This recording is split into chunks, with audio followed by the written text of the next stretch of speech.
Hola a todos, en este vídeo voy a hablaros de las librerías dinámicas. Veremos qué son, cómo se codifican, cómo se compilan y cómo las podemos utilizar dentro de nuestro código, de nuestras aplicaciones. Las librerías dinámicas, al igual que las librerías estáticas, no son más que un conjunto de clases, de funciones y procedimientos que generalmente se denominan métodos, que podemos utilizar en nuestras aplicaciones o en el desarrollo de otras librerías. Pero ojo, no solamente se componen de estos métodos y clases, sino que podemos tener otros elementos como interface, textos con traducciones, imágenes, audios, vídeos, vamos, cualquier cosa que pueda ser interesante a la hora de utilizarla dentro de nuestras aplicaciones. Y todo ello dentro de un único fichero. La diferencia que hay entre las primeras, o sea, las dinámicas, con respecto a las segundas, o sea, las estáticas, es que las dinámicas se cargan en memoria solo cuando son utilizadas. Esto añade además la ventaja de que se pueden compartir con varias aplicaciones en el mismo momento.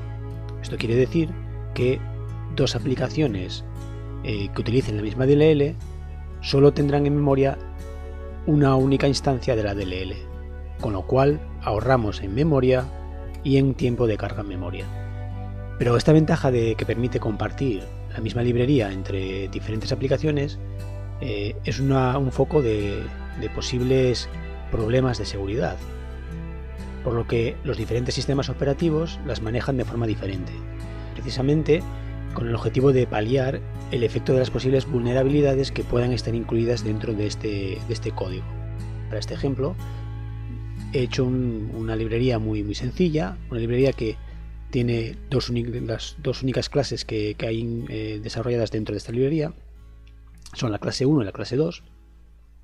Esta clase 1 tiene, aparte del constructor y el destructor, tiene dos métodos, método invocar y método invocar 2. El método invocar utiliza un parámetro con un puntero sobre una clase de una instancia de la otra clase, la clase 2, y no está implementado lo que es este método. Esto hace que esta clase sea una clase abstracta. Esto quiere decir que esta clase no puede ser instanciada dentro de nuestro código, y la única forma de poder utilizarla es generar otra clase que herede de ella y que implemente este método. La segunda clase, la clase 2, además del constructor y el destructor, tiene dos métodos que se llaman igual que la clase 1, simplemente por por hacer más fácil el código, y lo único que hacen es que llaman a un método u otro y sacan en pantalla un mensaje u otro, en función de en qué método lo he utilizado. Además de la definición dentro del punto H, dentro de lo que es el código ejecutable, solo tenemos lo que son los destructores, que como no reservamos memoria, no hace falta desarrollar nada dentro de esos dos métodos.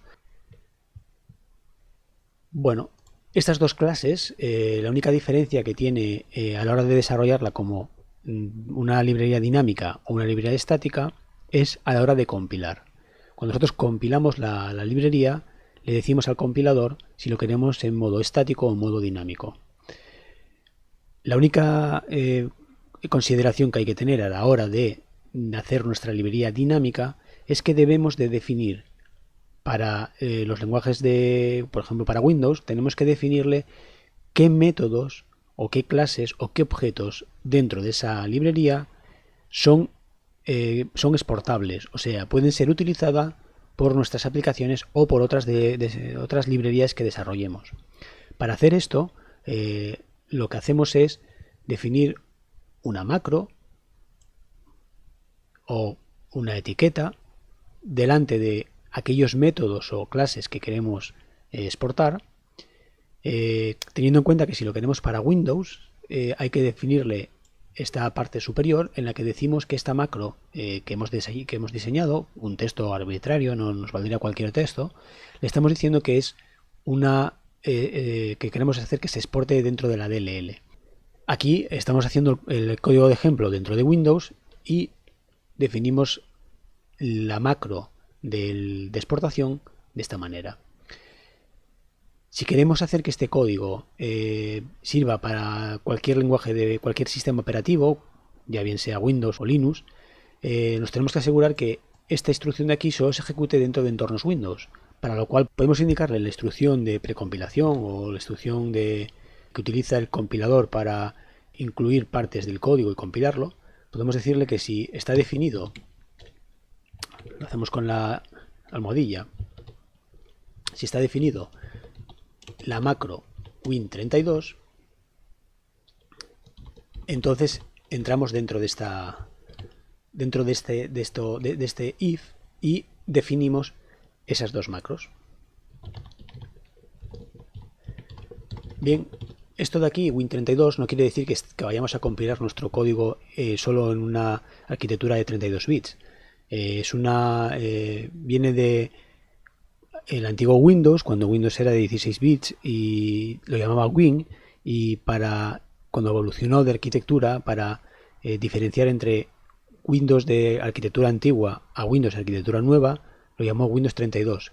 En la versión de 32 a 64 lo dejó en 32 porque, bueno, ya no había mucha diferencia entre comillas, entre una arquitectura y otra a la hora de hacer las aplicaciones, solamente a la hora de compilar.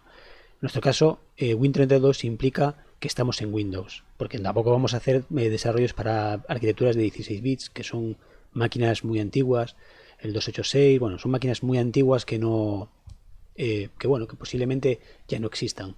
Con esto definiríamos esta DLL dentro de nuestro... definiríamos estas dos macros, esta macro, dentro de nuestro código, y le diríamos que esta clase y esta clase son exportables. Cuando vayamos a compilar la librería, lo que le decimos es que nuestra librería es compartida. De esta manera estamos haciendo que este compilado va a generar un punto DLL para el caso de Windows. Para que funcione lo de la exportación, tenemos que añadirle este include de aquí. Este es una definición del make que nos permite luego generar un encabezado dentro de este parámetro de aquí, que es este objetivo, que es el que acabamos de definir ahora mismo, que sería una librería compartida, que le estamos diciendo que nos va a generar un punto H para este elemento y que va a exportar la macro que hemos definido desde el lexport. Esta macro de aquí es la misma que hemos definido dentro de nuestro código. Ya os digo, este texto de aquí es un texto que podemos poner cualquier cosa. No hace falta ni que se llame exports, ni se llame tal. Lo hemos llamado así porque nuestro código es test, es una DLL y la vamos a exportar, sin más. Con esto definiríamos ese encabezado y le diríamos que son las librerías que son exportables, las clases que son exportables, o los métodos o los objetos que tengamos dentro de nuestra librería. Por otro lado, vamos a renombrar la librería que se va a generar. En este caso tendríamos una librería que se llamaría testdll.dll y aquí la vamos a renombrar a libtest.dll. Además, esta definición de aquí va a generar también una librería estática, un .lib, que es el que luego, bueno, más bien un .lib que es el que luego va a utilizar nuestra aplicación para compilarlo. No va a incluir el código, pero sí que va a incluir todos aquellos métodos que no son exportables, los va a meter dentro del código. Dentro de nuestra librería dinámica podemos tener parte que sea exportable y parte que no lo sea.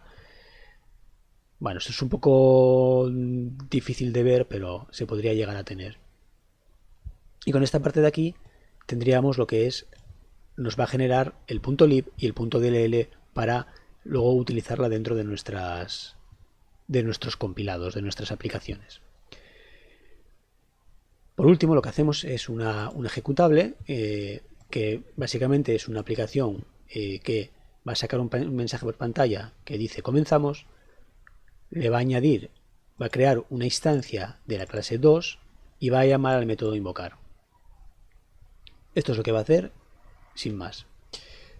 Para utilizar el make me he creado un .bat que lo que hace es llama esta instrucción Estos parámetros están puestos aquí para futuro, tampoco los va a utilizar el compilador ahora mismo o el generador del make. Y lo que hace es que en principio genera un fichero de configuración para compilar con el nmake, modo relix. Le vamos a decir que en el caso de que queramos desarrollar el install, que no lo vamos a desarrollar, lo haga dentro de una carpeta, y que los ficheros, la base donde va a utilizar todas las fuentes y demás, es un nivel hacia atrás. Vamos a partir de que vamos a estar dentro de una carpeta y que cuando llamemos al configure queremos que la compilación no se haga en esa carpeta en la que vamos a construir la aplicación, sino que vaya un nivel hacia atrás. Por eso ponemos estos dos puntos. A su vez, dentro del make le hemos añadido pues, una carpeta del código, que sería la carpeta src, un poco para que veáis cómo está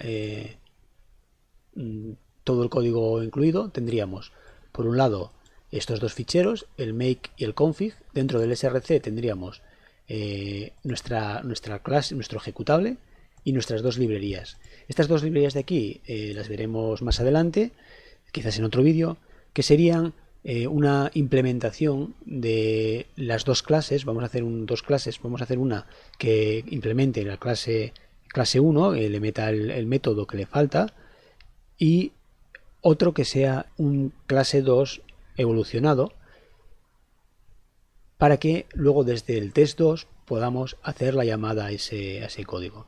En este test 2 también vamos a incorporar otra funcionalidad que tiene las DLLs, otra limitación que tienen las DLLs, que es el cómo compartir variables entre nuestra aplicación y nuestra DLL. Como ya hemos dicho, una DLL cuando se carga, cuando se invoca desde nuestra aplicación, se carga en memoria la DLL. Esa DLL se carga en memoria en una zona diferente a la que es la aplicación, y por tanto la aplicación y la DLL no pueden compartir o no comparten variables. Entonces, ¿cómo hacemos para utilizar variables que están dentro de la DLL, o cómo hacemos que la DLL sea capaz de escribir o leer información de las posiciones de memoria que están dentro de la aplicación? Pues esto lo vamos a hacer con un mecanismo de tuberías que veremos en el siguiente vídeo. Pero para este vídeo simplemente vamos a hacer una aplicación, una DLL, y la vamos a ejecutar. ¿Cómo compilamos esta aplicación? Pues esta aplicación, para compilarla, simplemente creamos un ejecutable, lo vamos a llamar testr. No se puede llamar test porque test está reservado para que el make, pues es una etiqueta para el make para hacer test. Entonces la vamos a llamar testr. Y en este testr le vamos a decir que este testr utiliza la librería libtest, que esta librería libtest es esta librería que hemos hecho aquí arriba. En este punto ya estamos preparados para realizar la compilación de nuestra aplicación. En la estructura de carpetas que hemos visto, tenemos por un lado el fichero de configuración, que lo único que hace, como visteis, es procesar el fichero cmake. Tenemos el código fuente dentro de la carpeta src, y hemos creado una carpeta build. Esto es una estándar que siguen muchos desarrolladores de código, en la que vamos a compilar y en la que se van a crear tanto las librerías dinámicas como los ejecutables, o sea, todos aquellos recursos necesarios para la aplicación. Faltaría, pero no lo vamos a hacer en este caso, configurar la parte de instalación que nos va a llevar todo aquello necesario para que nuestra aplicación funcione a una carpeta independiente. No obstante, para este caso vamos a compilar sin más. Entonces tendríamos una carpeta build, que es donde vamos a hacer la compilación. Esta carpeta, ya os digo, es un estándar, se puede llamar como queramos. Lo único que necesitamos tener es, dentro de nuestro entorno de compilación, nuestro CMD, en nuestro interface de comandos, tenemos que definir todo el entorno de desarrollo. En este caso utilizamos el Visual Studio. Cuando instalamos el Visual Studio, hemos instalado en esta ocasión el Community, la versión gratuita para desarrollo de software libre, de software GPL, en la versión 2017 del Visual Studio. Dentro de esta ruta que veis aquí hay un BAT, y en este BAT podemos definirle qué tipo de compilación vamos a hacer. En este caso vamos a compilar para una aplicación Windows en una arquitectura de 64 bits. Una vez que ya lo tenemos todo inicializado, simplemente nos metemos dentro de la carpeta build Y dentro de la carpeta build vamos a hacer el configure que tenemos en la carpeta anterior para que el sistema nos configure todos aquellos ficheros necesarios para la compilación. Esto lo que nos va a hacer es, nos va a generar cada uno de los compilados que vamos a hacer dentro del CMake, nos va a ir creando cada una de esas carpetas. ¿Ven? En este caso nos crea el test DLL, que sería la compilación, que sería este objetivo de aquí, sería la compilación de nuestra DLL, nuestra librería dinámica, y esta de aquí sería la aplicación. Si entramos en cada uno de ellos tenemos un montón de ficheros de configuración. Estos son los pasos que tendríamos que hacer nosotros a mano. Por ejemplo, si editamos el build, vemos que tenemos un montón de operaciones y entre ellas pues tendríamos la operación de compilado de nuestra librería, pasándole pues un montón de parámetros. Bueno, todas estas compilaciones las tendríamos que, ya os digo, hacer a mano, pero con el CMake nos ahorramos este paso. Además el CMake, si no utilizamos el Visual Studio, utilizamos otro tipo de compiladores como el como el Qt o como el Blocker, o como hay un montón, el de C++, bueno, hay un montón de compiladores, o el GCC o el G++, bueno, cualquiera que utilicemos, el sistema es capaz de configurar estos parámetros en función de esos lenguajes de programación. Obviamente él reconoce unos cuantos, no reconoce cualquiera que nosotros pongamos. Pero bueno, está ampliamente especializado en este tema de compilación y reconoce un montón de compiladores.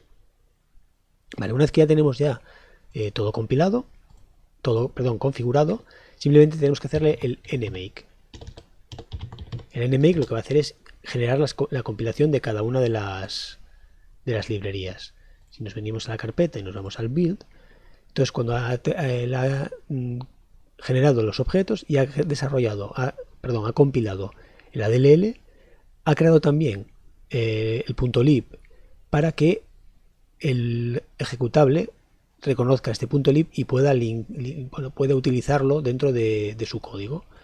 Por lo tanto, tenemos como resultado el DLL y el ejecutable. Este lib no sería necesario, este simplemente lo utiliza el sistema para compilar el ejecutable final. Si ahora probamos el ejecutable,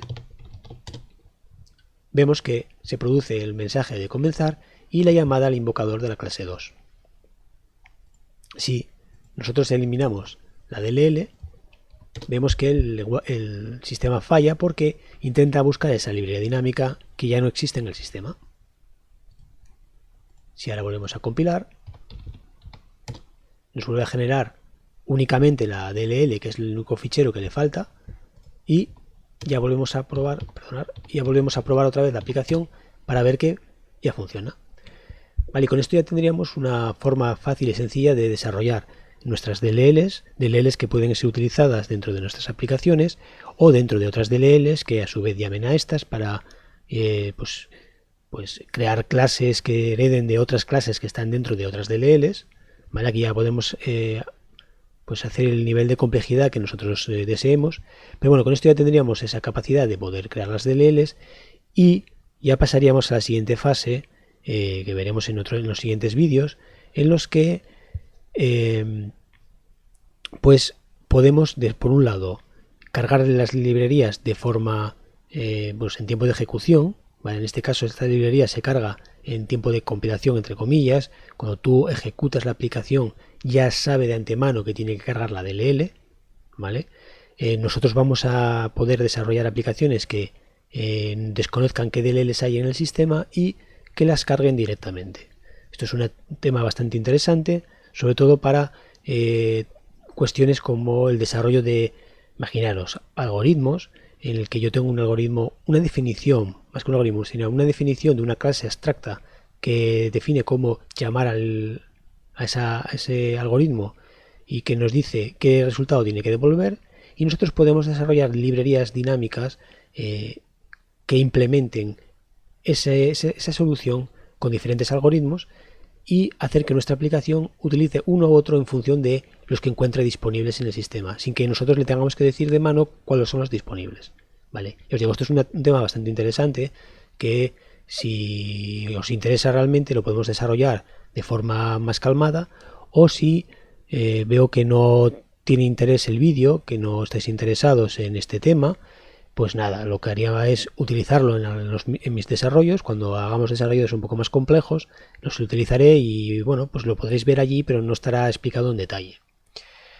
En los últimos vídeos he intentado poner encuestas en las que de alguna manera me podáis decir si os interesan más vídeos que sean vídeos cortos como este, en el que el texto ya está escrito y yo simplemente explico un poco por encima de qué va el código, lo ejecutamos y listo, o si preferís que desarrollemos el código sobre la marcha, que veáis los errores que se pueden producir, que los intentemos corregir y demás. He vuelto a poner la encuesta en este mismo vídeo, espero que la rellenéis para yo tener esa información de qué tipo de vídeos os interesa más.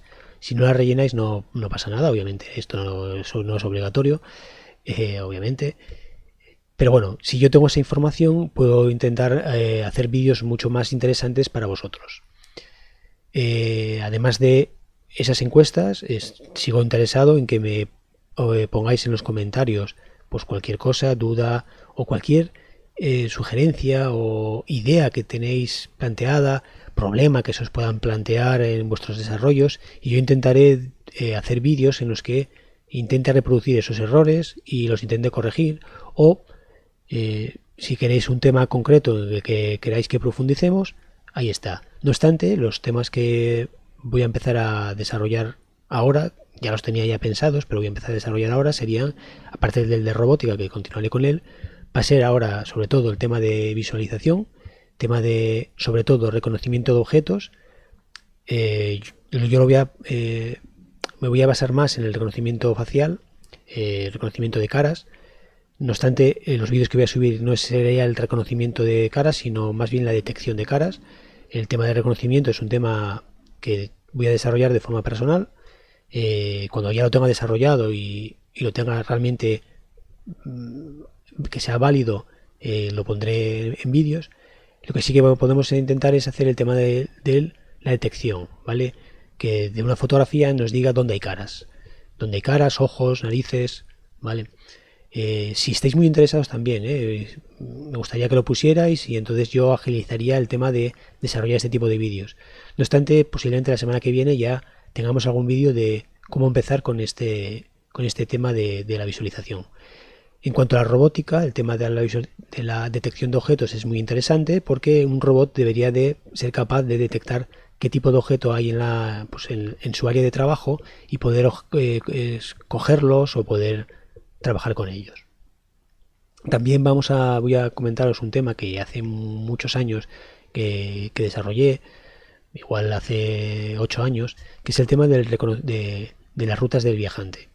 Es un tema en el que hacemos que nuestro robot pueda... Bueno, yo lo desarrollé en su momento para el tema de flotas de vehículos, en el que tenemos diferentes clientes tenemos que ir a esos clientes y tenemos una flota heterogénea, una flota en la que tenemos vehículos con diferentes capacidades, tanto de combustible o de carga, y tenemos que hacer un recorrido lo más corto posible, con el menor coste, para llegar a todos los clientes con el menor número de vehículos.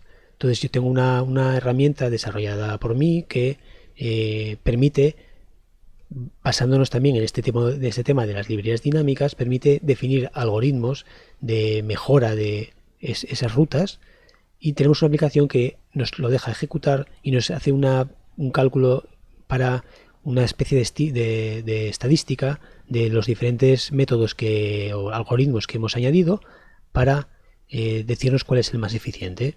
En este caso utilizaríamos algoritmos y heurísticos para la resolución de temas. También ese es un tema que iré desarrollando, os explicaré los algoritmos más básicos que hay, algunos heurísticos, los desarrollaremos en C, y posiblemente entraremos ya en la aplicación que en su momento desarrollé en .NET, que utiliza también librerías en C++, para que veáis cómo mezclar esos dos lenguajes. Vuelvo a decir, dejaros en los comentarios todas aquellas sugerencias, ideas y cuestiones que planteéis. Si realmente estáis interesados en que continúe con alguno de los temas que he dicho ahora, o cualquier otro tema que se os ocurra, ¿vale? Yo, no obstante, si no tengo feedback por vuestra parte, lo que voy a hacer es hablar de temas, los temas que más me interese, voy a empezar hablando, quizás salte de uno a otro, porque bueno, no me gusta estar centrado en un único punto, ¿vale? Para que os hagáis una idea, yo en mi trabajo habitual trabajo con entornos web, aplicaciones web, temas de lenguaje en PHP, en Java, temas de JavaScript, HTML, CSS, toda esa parte es la que más domino. La otra parte no la domino tanto, pero también estoy muy centrado en ella y bueno, pues tengo bastante conocimiento. Así que también si queréis que profundicemos en alguna parte ya dentro de lo que es la parte web, de cómo desarrollar aplicaciones web para eh, no básicas, porque bueno, las básicas ya todo el mundo más o menos sabe hacerlas, sino algo más especializado, algo más complejo, también podéis dejarlo en los comentarios que os seáis interesados en ese tema y yo intentaré hacer vídeos de esa parte. Bueno, para no alargar más este vídeo, nada, os agradezco que lo hayáis visto, que hayáis llegado hasta aquí y nada, nos vemos en el siguiente. Un saludo.